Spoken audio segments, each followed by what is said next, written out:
কথায় আছে ভগবান না ডাকলে তার কাছে যাওয়া যায় না। কথাটা কিন্তু একদম সত্যি। তাই অনেক অপেক্ষার পরে শেষমেশ চলে গিয়েছিলাম মায়াপুরে। আবার অনেকে এটাও বলে মায়াপুরে গেলে নাকি মনটা একদম শান্ত হয়ে যায়। ওখানে না গেলে কিন্তু এই ব্যাপারটা বুঝতেই পারতাম না। যতক্ষণ ছিলাম মনটা একদম শান্ত হয়েছিল। এই শান্তিটা না একদমই ব্যক্ত করা যাবে না, এখানে এসে সেটাকে বুঝতে হবে। এই মায়াপুরে কিন্তু একদিনে ঘুরে কোনো মতেই শেষ করতে পারবে না। আমরা দুদিন ধরে ঘুরেছি, তাও আমরা শেষ করতে পারিনি।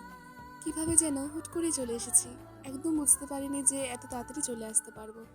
সত্যি ঠাকুর না ডাকলে হয়তো এটা সম্ভবই হতো না। আর এখানে যত থাকবে তত থাকতে মন চায়।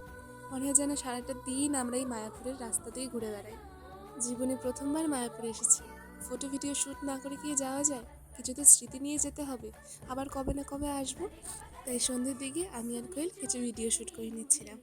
সত্যি সারাটা দিন থেকে এখানে যে ভালো লেগেছে সেটা কোনোদিনই তোমাদেরকে আমি বলতে পারবো না। তোমরা একবার এসে ঘুরে যেও, দেখবে খুব ভালো লাগবে।